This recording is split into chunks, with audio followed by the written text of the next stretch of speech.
Minecraft has had fairly boring swords for the past 10 years of its lifespan. Currently, every sword functions exactly the same. The only difference between them is that every upgrade, the attack power is increased by a minuscule 1 damage. This is pretty boring. Mojang introduced us to Netherite. Unlike any of the previous tools in the game, has a secondary ability. Netherite tools will float in lava if dropped into it. So for this video, I made the 15 new swords that everyone wants in Minecraft. They'll emphasize what it could be like for swords to have inherent abilities and traits, and won't be so boring as to just be a sword that deals slightly more damage. So sub, put down that pickaxe and grab your hat. It's time for an adventure! Number 1. The Totem of Undying Sword. The Totem of Undying is a useful rare item that can save your life if you experience a would-be life-ending event while holding it. The Totem of Undying can only be obtained by killing evokers, which can spawn either in mansions or raids. When killed, an evoker will always drop 1 totem. No more, no less. While this is pretty useful, what if we could craft it into a sword? That would act as a Totem of Undying normally does, allowing for your life to be saved. However, it would also deal a reasonable amount of damage to mobs, letting you fend off foes with relative ease. As it is lost upon use, it cannot be enchanted, as it would be quite counterproductive to put in the effort to enchant it just for it to disappear. Number 2. The End Crystal Sword. One of the most interesting and unique items in the game is the End Crystal. They're highly volatile, exploding with the softest of sneezes. However, besides that, the texture and model is far more complex than anything else in the game. They heal the dragon in the end, and can also be used to respawn it. So what would it be like to make a sword out of such a unique item?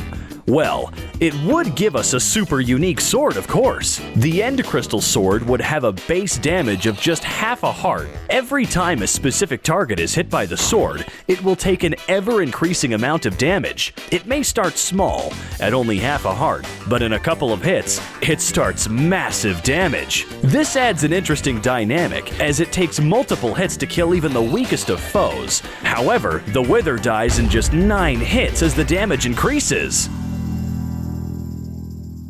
Number 3. The Chorus Fruit Sword. We have another item from the end for you to look at, sub, so don't leave just yet. You need to grab some of that chorus fruit first for the next sword. Alright, now, if you craft it into a sword, you get a reasonably powerful weapon. However, it has a unique ability due to the chorus fruit that the blade is made out of. The sword has a chance to cause mobs hit by it to teleport randomly a short distance. I wouldn't necessarily say it's all that useful, but it can definitely get you out of a tight spot from time to time. Number 4. The Piston Sword. This might be your dumbest idea yet, sub. Why would putting a double piston extender on the end of a sword handle ever be useful? Oh, I think I see now. While it might not do much damage, the piston sword is capable of sending foes flying quite a fair distance. While the damage from the hit might be low, the potential for fall damage makes up for it. Plus, creepers have an extremely difficult time getting close enough to you to be able to explode. You just have to hit it away. Nor not. Number 5. The Glass Sword. The Glass Sword would have an interesting balance of damage output and durability. While it would be able to deal loads of damage due to the sharp, brittle nature of glass, but would only last a handful of hits before shattering to pieces. The Glass Sword we added deals 12 damage. However, it only has a durability of 10. This would make it a quite strong early game weapon, but you would need to carry quite a few on you due to them not lasting long at all. Once you obtained an enchanted diamond sword, it would become fairly useless, as the diamond sword would deal with similar damage and massive durability.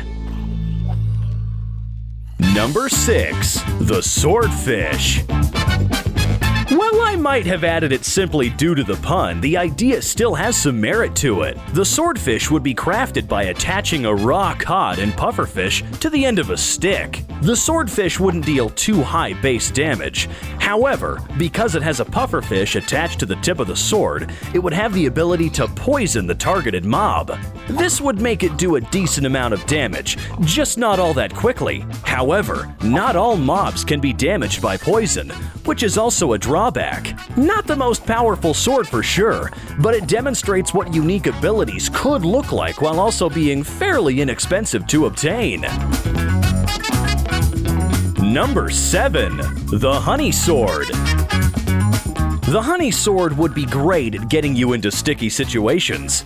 Well, it would also do a great job of getting you out of sticky situations too. The Honey Sword wouldn't deal much damage and would also be quite hard to swing. However, while it might not be all that great an offensive weapon, its unique ability is that it can cause enemies struck by the sword to become covered in sticky honey.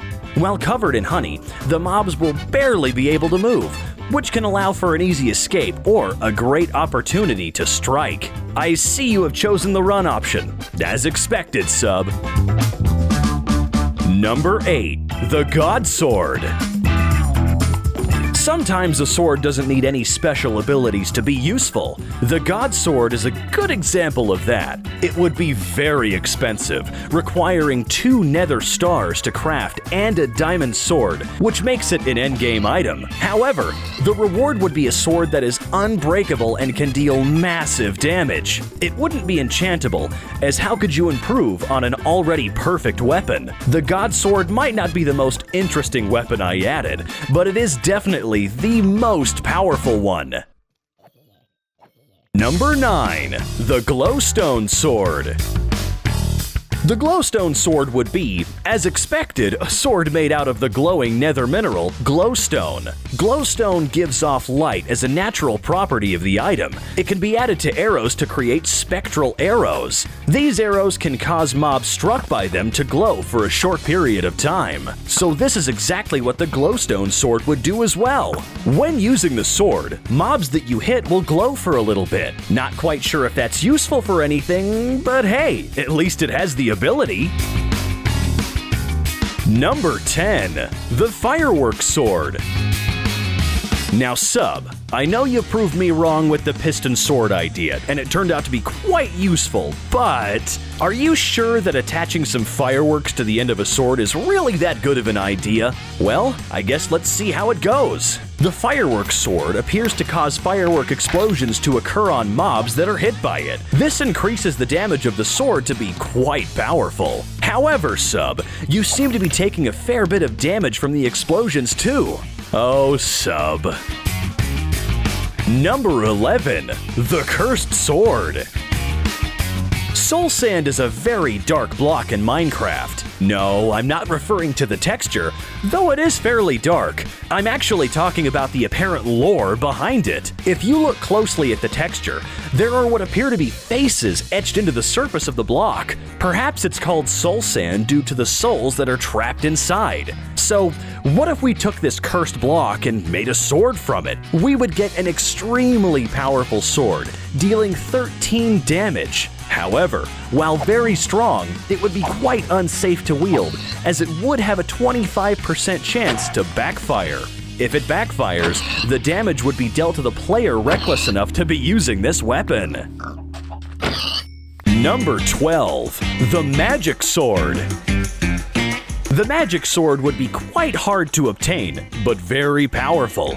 It would have the ability to channel power from the Nether Star used in its recipe to shoot magical beams. The blade itself wouldn't be anything to scoff at either, as it is capable of dealing plenty of damage. Overall, it would be quite a useful weapon with a mix of close range and long distance attack ability. Number 13. The Critical Hit Sword. The critical hit sword is crafted by adding diamonds to an iron sword. However, the diamond sharpened blade would only be on one side of the two-sided sword. This would mean that sometimes your attack would be that of an iron sword, but other times the diamond blade would hit. In this case, it would deal massive critical hit damage to the target. This sword would bring an interesting luck element into the normally perfectly calculated Minecraft combat system. Number 14. The XP Sword. One resource that you need a whole lot of in Minecraft playthroughs is XP. XP can be used for enchanting, which is the biggest game changer to augment your gameplay. However, enchantments generally require you to be at level 30 or more. The anvil can also take loads of XP when combining your tool to upgrade it. So what if there was a sword that could help us get a bit more XP? That is exactly what the XP sword does. It's an upgrade for the diamond sword and requires experience bottles for the recipe. These can be obtained from cleric villagers for a price. The XP sword makes mobs hit by it drop a small amount of XP on every blow. This XP is pulled from the soul of the mob in a way that normal swords are not able to do. Quite the useful little upgrade for a diamond sword that lets you not spend quite as much time at your mob grinder. Number 15. The Magma Block Sword. Magma blocks are a scorchingly hot block found in the nether near the vast lava lakes. If you aren't careful, it can melt your toes off. What if we could make a sword out of this blazing hot block of magma? Well, we would get a sword that would have the chance to set mobs on fire. This burning effect would last longer than that of the Fire Aspect 2 enchantment. Quite a simple way to get the ability to set mobs ablaze.